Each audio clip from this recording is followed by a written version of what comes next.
जीवन में आने वाले कष्ट सबके लिए नियमित होते हैं। मेरे जीवन के यदि 80 वर्ष हैं तो 80 वर्ष में ठाकुर जी ने सोच रखा है कि मुझे कब कब कहां कहां कैसे कैसे कष्ट देना है मेरे प्रारब्धों के अनुसार। लेकिन जब हम अपना नाम जब बढ़ा देते हैं, ठाकुर जी के सन्मुख जाना प्रारंभ कर देते हैं, तो ठाकुर जी सारे कष्टों को जो विभाजित थे पूरे जीवन में उनको एक साथ प्रदान कर देते हैं। इनको भोग करके निवृत्त हो लो। और इसमें सबसे ज्यादा प्रमाणित कथा आती है श्री जगन्नाथ भगवान के परम वैष्णव भक्त श्री माधवदास जी की। माधवदास जी को पेट का रोग हो गया, ना उठ पा रहे थे, ना चल पा रहे थे, कुछ नहीं कर पा रहे थे, बिस्तर पे ही पड़े पड़े मलमूत्र का त्याग कर रहे थे। तब जगन्नाथ भगवान ही उनकी सेवा करने के लिए आ गए। तो माधवदास जी ने जगन्नाथ भगवान से कहा, प्रभु आप मेरी सेवा कर रहे हो, मुझे रोग निवृत्त क्यों नहीं कर देते? आप तो भगवान हो, आप मेरा रोग ही दूर कर दीजिए ना, आप मेरी सेवा क्यों कर रहे हो? तब ठाकुर जी कहते हैं, माधव तुम मेरे भक्त हो और तुम्हारे जितने भी प्रारब्ध हैं ये सब मैं तुमसे भुगवा रहा हूं, तन का कष्ट दे करके, मन का कष्ट दे करके, बौद्धिक कष्ट दे करके, जो भी तुम्हारे प्रारब्ध हैं सबसे मैं तुमको निवृत्त कर रहा हूं। और कहीं अगर मैंने तुम्हारे प्रारब्धों को अभी समाप्त कर दिया, तुमको नहीं भोगने दिया, तो तुम्हारे प्रारब्ध शेष रह जाएंगे और शेष रहे प्रारब्धों को भोगने के लिए तुमको पुनर्जन्म लेना पड़ेगा। इसलिए तुम अभी इसको भोग लो। अब आपके मन में एक प्रश्न आएगा, बोले महाराज जी तो फिर भजन से, नाम जप से, कथा सुनने से प्रारब्ध हमारे कुछ कटते नहीं है क्या? कटते हैं। भजन, नाम जप, कथा ये क्या करता है? प्रारब्ध रूपी विशाल पर्वत को छीलता है। क्या करता है? छीलता है। और छीलने से क्या होता है? जो विशाल पर्वत था वो छोटा छोटा छोटा होता चला जाता, धीरे धीरे धीरे धीरे। नष्ट नहीं होगा वो ये होगा कि बस पर्वत कंकड़ में परिवर्तित हो जाएगा, पर आएगा जरूर। इसलिए भक्ति मार्ग में आने के बाद यदि आपके लाइफ में थोड़ी सी प्रॉब्लम ज्यादा बढ़ जाए, वो प्रॉब्लम नहीं है। आपकी लाइफ में थोड़ी सी उथल पुथल ज्यादा होने लग जाए तो बस ये समझ जाओ कि ठाकुर जी आपको जल्दी निवृत्त कर रहे हैं। लेकिन एक बात मेरी बहुत ध्यान से सुनिएगा, यदि आप वास्तव में वैष्णव हो, वास्तव में नाम जापक हो, वास्तव में कथा के श्रोता हो, तो जीवन में आने वाले श्रम जो है ना वो अनुभव नहीं होंगे, उनकी इतनी अनुभूति नहीं होगी, उससे आप इतने परेशान नहीं होंगे। हमने ये भी उदाहरण दिया था। अब स्वास्थ्य देखा जाए तो वास्तव में बोलने की स्थिति नहीं। हमको डॉक्टर देखने आए जलंधर की एक बहन, तो यहीं बैठी बेचारी, उन्होंने तो खूब ध्यान रखा, ये बैठी है यहाँ पे, इन्होंने दिन रात मेहनत करके बोले महाराज जी की कथा है। अब आपने एक बात कही, बोले महाराज जी जो आपको वायरल हुआ है इसमें हम बोलने को ही मना करते हैं और आपका काम बोलने का ही है। लेकिन सत्य बता रहे हैं, जब कथा होती थी ना और अभी भी हो रही है, तो जितनी देर कथा चलती है उतनी देर अनुभव नहीं होता। अगर भजन के बाद भी जीवन में आने वाली विपत्तियां अनुभूति होती हैं, उनका अनुभव होता है, तो कहीं ना कहीं आपका भजन जो है ना उसमें कहीं कमी छोड़ रहे हो आप। नहीं तो मैं कथाओं में कहा करता हूं, भजन क्या है, भक्ति क्या है, एनेस्थीसिया का इंजेक्शन है, एक बार लग गया तो सुन्न पड़ जाओगे, फिर नहीं पता चलेगा क्या हो रहा है, प्रसन्न ही रहोगे। इसलिए भैया जीवन में आने वाले जो कष्ट हैं उनको भगवत अपनी प्रारब्ध निवृत्ति मान करके सह लीजिए, उससे भागी मत। कई जगह से बोल दिया जाता है, यहां पे ऐसा कर आओ, वहां पे ये कर आओ, इधर ऐसा ऐसा दीपक जलाए आओ, उधर धागा बांधे आओ, वहां पे कपड़ा बांध दो, इतना दान कर दो, इतना ये कर दो, तुम्हारे कष्ट दूर हो जाएंगे। एक बात सुन लीजिए हमारी बहुत ध्यान पूर्वक, इन सब क्रियाओं से आपके कष्ट जो हैं वो चले तो जाएंगे, पर कुछ दिन बाद फिर आएंगे, कुछ दिन के लिए रवाना होते हैं वो।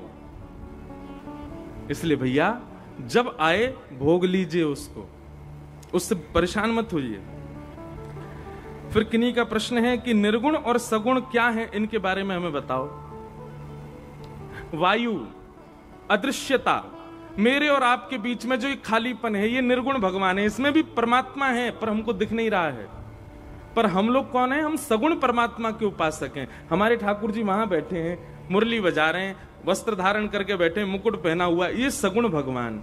निर्गुण भगवान कौन है? बोले वो दिखते नहीं है, उनका कोई गुण नहीं है, उनका कोई रूप नहीं है, लेकिन वो फिर भी हैं। अभी मेरे बगल में भी बैठे होंगे, मेरे पीछे तकिया पे दोनों पांव लटका के बैठे होंगे, मुझे नहीं दिख रहे हैं। ये निर्गुण परमात्मा है।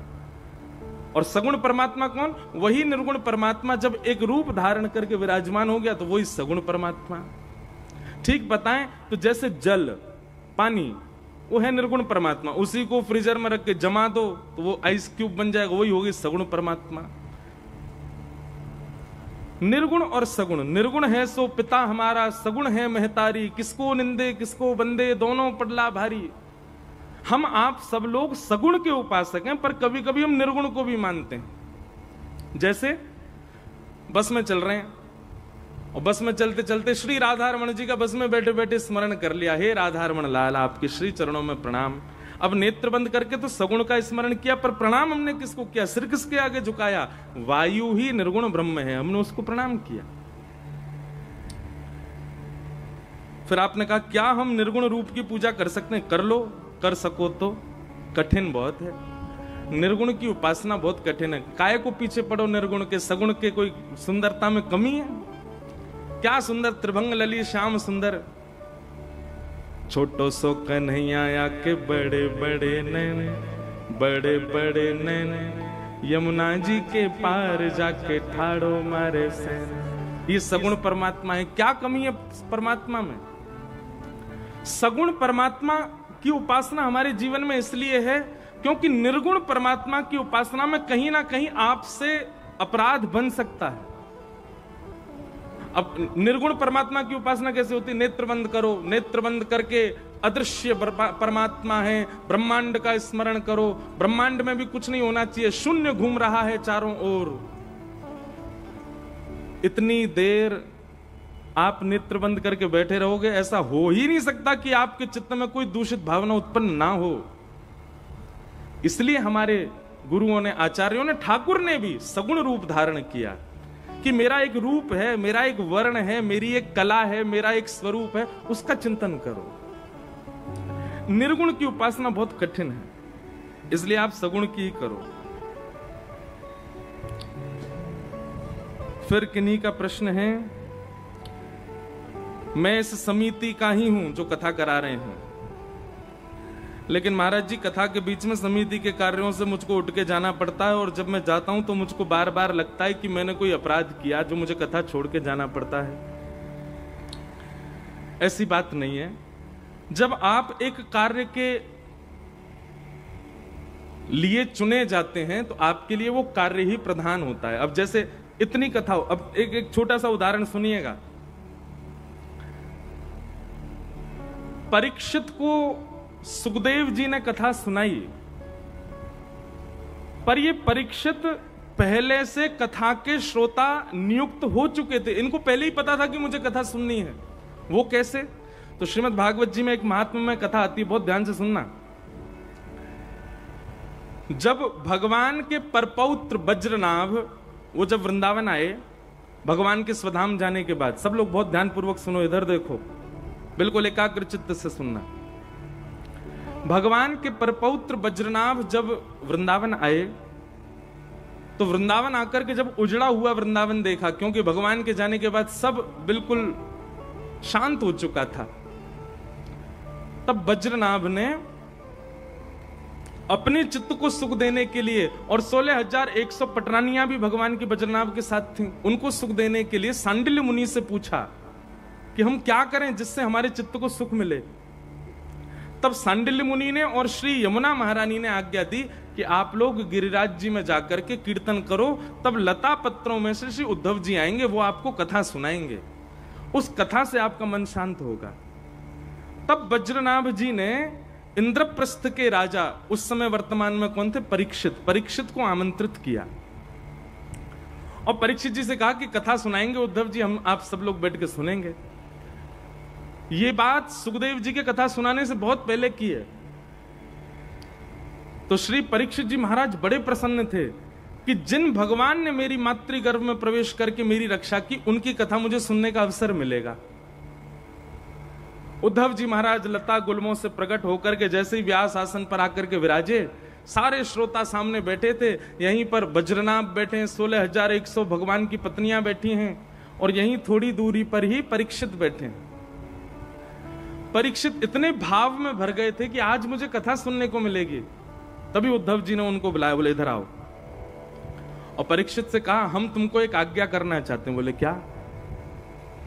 बोले कलयुग आने वाला है और आप इस पृथ्वी के राजा हो परीक्षित। यदि आप यहां बैठ के कथा सुनते रहे और कलयुग ने पूरे विश्व पर आक्रमण कर दिया तो ये कथाएं जीवन में कोई नहीं सुन पाएगा। इसलिए राजा होने के नाते हम आपको आज्ञा करते हैं कि आप कथा छोड़ करके जाइए और जाकर के सबसे पहले कलयुग को रोकिए, क्योंकि कलयुग को नहीं रोका गया तो जीवन में भविष्य में कोई भी कथा नहीं सुन पाएगा। वो मन मौजी है, अपने मन से पूरी दुनिया में व्याप्त हो जाएगा। बहुत ध्यानपूर्वक सुनिएगा। परीक्षित जी महाराज बोले, मुझे कथा सुनने को नहीं मिलेगी। बोले अभी आपको छोड़नी पड़ेगी, पर चिंता मत करो, अभी इतने लोगों को आपकी वजह से कथा मिल रही है, इन सबको कथा सुनाने का फल यह होगा कि आपको कथा सुनाने के लिए भगवान ही सुखदेव का रूप धारण करके आएंगे और आपको कथा सुनाएंगे। पर अभी आपको इस कथा को छोड़ के जाना पड़ेगा। तब परीक्षित जी अपने जीवन की प्रथम कथा के शुरुआत में ही उनको जाना पड़ा और बीच में ही कलयुग को रोकना पड़ा, 5 स्थानों पर बांधना पड़ा। उसी के फलस्वरूप फिर श्री सुखदेव जी आए और आकर के उन्होंने परीक्षित को कथा सुनाई। तो जिन बालक का ये प्रश्न है कि महाराज जी मुझे समिति के कार्यों से बीच में उठ के जाना पड़ता है, आप उठ के जाते हैं, इस वजह से 5 लोग कथा सुन पाते हैं। आपसे कोई काम, आपको कोई काम दे रखा है और आपने अगर वो काम छोड़ दिया, कथा में ही लगे रहे, वो काम बिगड़ जाएगा, तो उस काम के बिगड़ने से ना जाने कितनों को कथा से वंचित होना पड़ेगा, तो वो अपराध हो जाएगा। इसलिए कार्यकर्ताओं को, समिति के लोगों को, ये समिति वाले कथा नहीं सुन पाते, इसलिए कार्यकर्ताओं को, समिति के लोगों को, ये समिति वाले कथा नहीं सुन पाते। समिति वाले जो यहाँ बैठे हैं उनसे भी पूछ लो, ये भी कथा नहीं सुन पाते होंगे। कभी कोई आ गया, कभी कहीं जाना, कभी कहीं जाना। तो व्यवस्था प्रमुखों को तो बीच में जाना पड़े उसमें कोई अपराध नहीं है, पर जो खाली बैठे हैं फिर भी उठ के चले जाते हैं, उनको तो दंड लगता है, उनको तो अपराध लगता है। जो केवल उबासी लेने बैठे थे, कथा में कोई काम नहीं था। वैसे तो एक बात कहें, जलंधर के सब हमारे श्रोता बड़े ध्यान से सुनते हैं, बस पहले दूसरे दिन उठ के गए थे, फिर नहीं उठ के गए, फिर तो एकाग्रचित्त होकर के बैठते हैं सब। पर आपको कोई काम नहीं है, कोई ऐसी जरूरी व्यवस्था नहीं है, फिर भी आप कथा छोड़ करके जाते हैं। इसमें अपराध कुछ नहीं लगेगा, पर आप बहुत बड़े भाव से वंचित हो जाओगे। लेकिन आपको कोई कार्य है, आपसे, आपकी कार्यकर्ता से 5 लोग कथा सुन रहे हैं, तो आपको जाना चाहिए। पर जाना कैसे चाहिए कि ना व्यास को पता चले, ना श्रोता को पता चले, चुपचाप खिसक जाओ। तो इस प्रकार ये कुछ प्रश्न थे।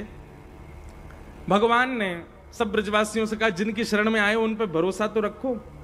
सब ब्रजवासियों ने आंख बंद करके गिरिराज जी को प्रणाम किया।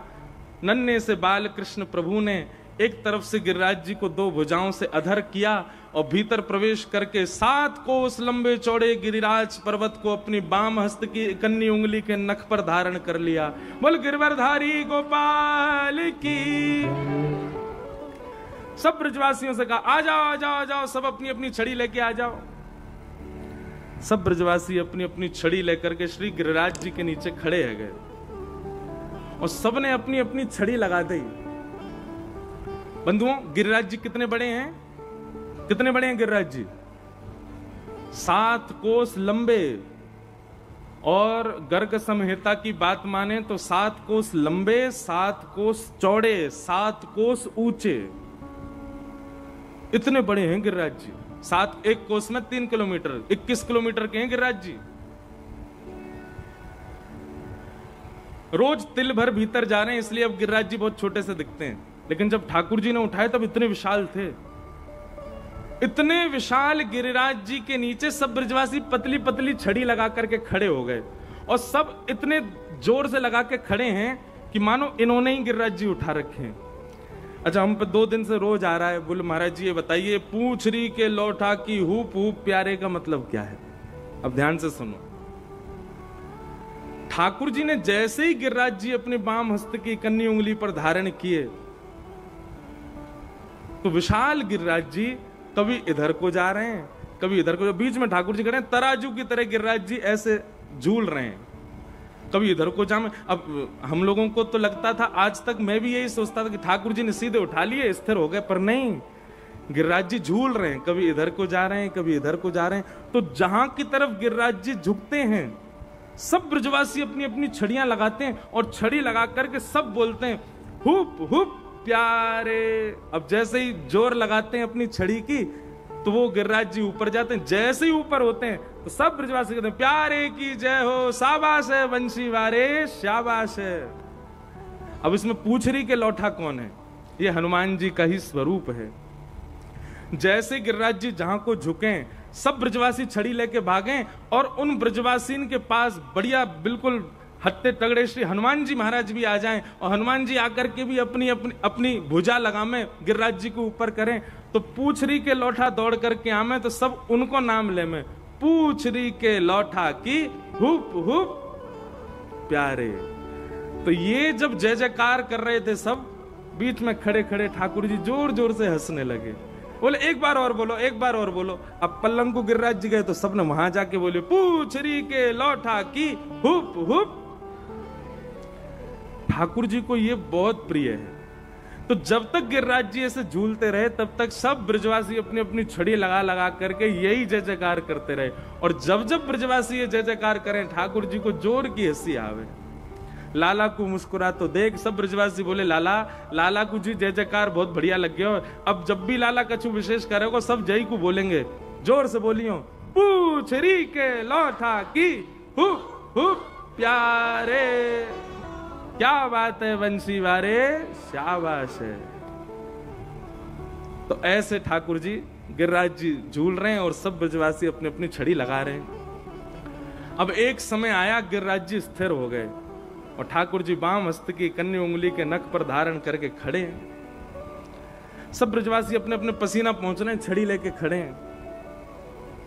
ब्रजवासी ने कही लाला तू अपनी उंगली नीचे कर ले, हमने अपनी छड़ी लगा ली है, अब गिरिराज जी नीचे ना आमेंगे। ठाकुर जी बोले कैसी बात कर रहे हो, मैंने उंगली नीचे कर ली तो पूरे गिरिराज जी नीचे आ जाएंगे, सब चटनी बन जाओगे। ब्रजवासी बोले हम बे लाला, तू यूं जानना होगा तेरी नेक सी उंगली पे गिरिराज जी टिक रहे हैं। अरे लाला हम सबन ने छड़ी लगा रखी है, ज्यादा इतरावे मत, चल अपनी उंगली नीचे कर ले। ठाकुर जी बोले तुम्हें विश्वास ही ना है, अरे तुम्हारी छड़ी पे ना टिक रहे, मेरी उंगली पे टिक रहे हैं। ब्रजवासी बोले लाला देख बात न मत बना, तू उंगली नीचे कर, हमने छड़ी लगा रखी है। ठाकुर जी बोले ठीक है तो फिर संभालो, मैं उंगली नीचे कर रहा हूं। बोले हाँ कर ले लाला। जैसे ही ठाकुर जी ने नेक उंगली नीचे करी, महाराज सबन की चट चट चट चट चट चट छड़ियां टूटने लगी। सब कहने लगे लाला संभाल संभाल संभाल। सबकी छड़ियां टूट गई। ठाकुर जी ने फिर से उंगली लगाई, गिरिराज जी फिर टिक गए। अब तो दूर दूर तक एक भी छड़ी नहीं। और सब ब्रजवासी अपनी छड़ियों को देखें, बोले ये कैसे टूट गई लाला, जिस सांची में तेरी उंगली पर टिक रहे हैं गिरिराज जी। ठाकुर जी बोले हम बे मेरी उंगली पर टिक रहे हैं। कैसे लाला, ये इतना बड़ा गिरिराज पर्वत तेने कैसे उठा लियो अपनी उंगली पे? ठाकुर जी बोले हम जय जय हैं। कौन है? ब्रजवासी बोले लाला ने दोबारा बोलियो तू कौन है? ठाकुर जी बोले हम जय जय हैं। अच्छा ओ भैया सबरे यही ने लाला यूं कह रहा है ये जय जय है।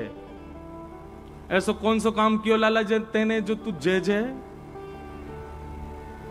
ठाकुर जी बोले हमने पूतना मारी, अगासुर मारो, बकासुर मारो, धेनुकासुर मारो, इतने सारे राक्षस मारे, आज गिरिराज जी उठा लियो। अरे ये कोई काम सामान्य बालक कर सके?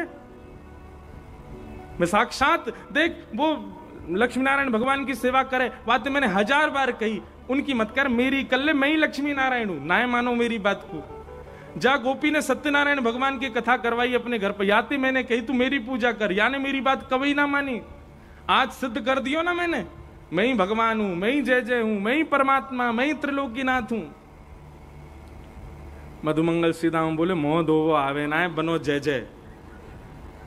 खोचा में जल लिए हम डोलते रहते, लाला मोह तो धोले, नहावे धोवे है ना, बने जय जय। ठाकुर जी बोले तुम्हें विश्वास ना है रो? बोले लाला हमें ये विश्वास तो है गयो कि तेने गिरिराज जी उठाए, पर ये विश्वास ना है कि तू जय जय। ठाकुर जी बोले तो फिर कैसे उठा लिए मैंने? बोले तेने कोई टोटका कियो है, तेने कोई टोना कियो है, और लाला तो को बतानी पड़ेगी तेने कौन सा टोटका कियो। ठाकुर जी जोर से हंसने लगे और नेत्रों से प्रेमाश्रु छलकने लगे। क्यों? ठाकुर जी मन में विचार कर रहे हैं कि इन ब्रजवासियों का कितना प्रेम है मेरे प्रति कि मैं अपने मुख से 20 बार कह रहा हूं कि मैं भगवान हूं। मैं इतने बड़ी बड़ी क्रिया करता हूं, इन क्रियाओं को देख करके कोई भी व्यक्ति मान जाएगा कि मैं भगवान हूं। आज मैंने इतना विशाल गिरिराज पर्वत उठा लिया, तब भी इन ब्रजवासियों को यह नहीं लगता कि मैं परमात्मा हूं। इसीलिए ब्रजवासी अति प्रिय हैं ठाकुर जी को। क्यों? क्योंकि ठाकुर जी की प्रभुता को कभी विशेष माना ही नहीं ब्रजवासियों ने।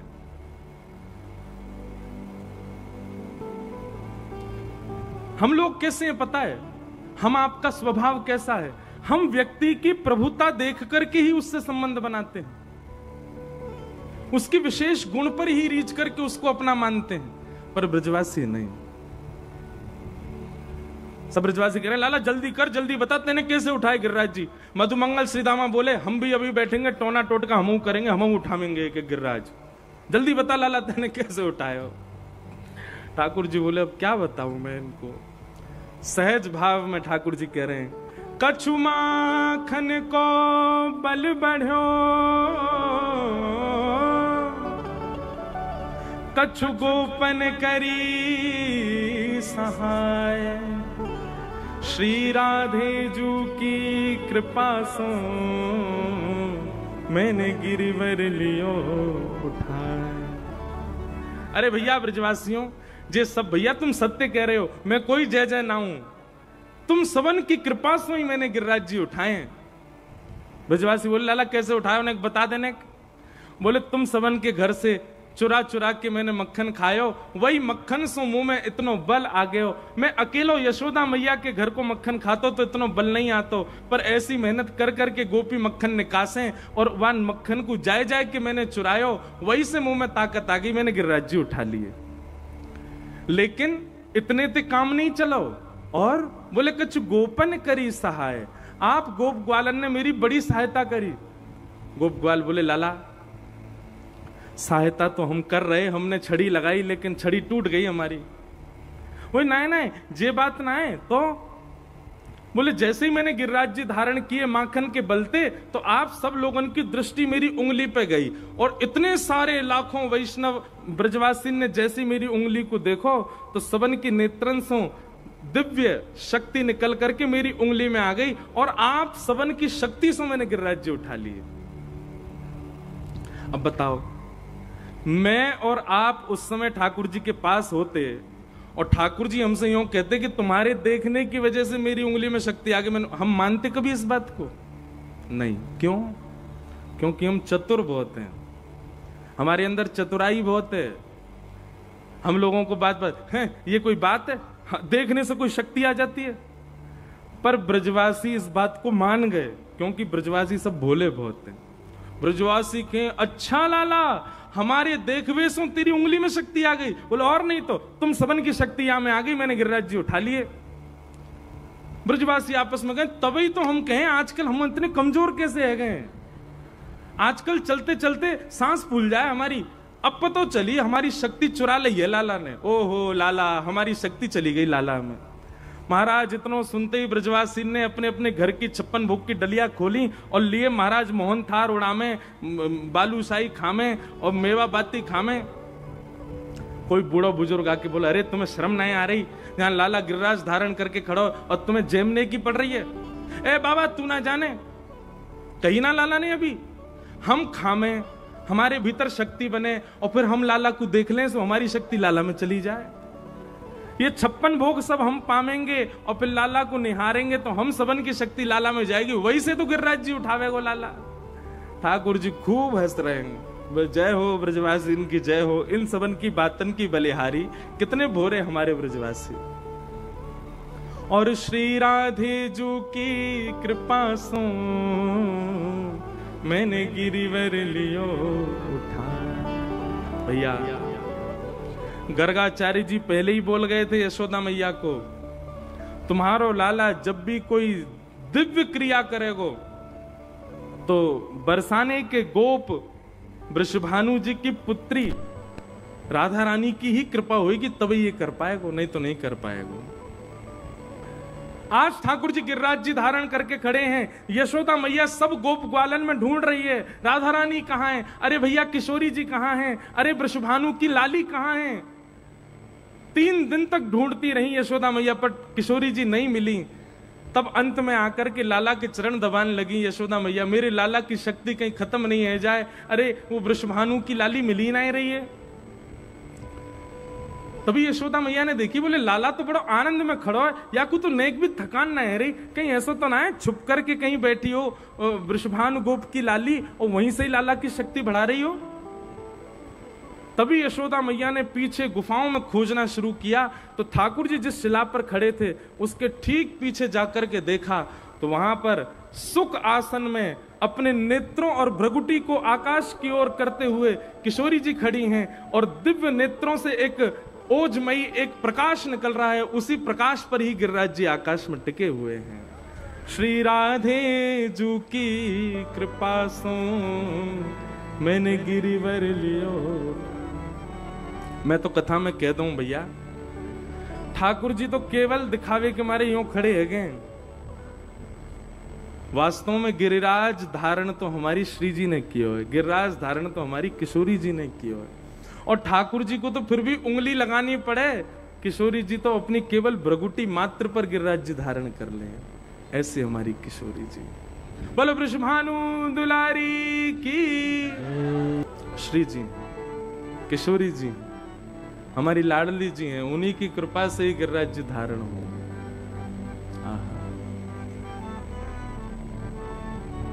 हो ब्रज में रतन राधिका गोरी, ब्रज में रतन राधिका गोरी, ब्रज में रतन राधिका गोरी, ब्रज में रतन राधिका गोरी। ओ राधिका गोरी, राधिका गोरी, राधिका गोरी, राधिका गोरी, राधिका गोरी, राधिका गोरी, राधिका गोरी, राधिका गोरी। ओ ब्रज में, हाँ ब्रज में, ओ ब्रज में रतन राधिका गोरी, ब्रज में रतन राधिका गोरी, ब्रज में रतन राधिका गोरी। ओ ब्रज में भाव से ओ राधिका गोरी, राधिका गोरी, राधिका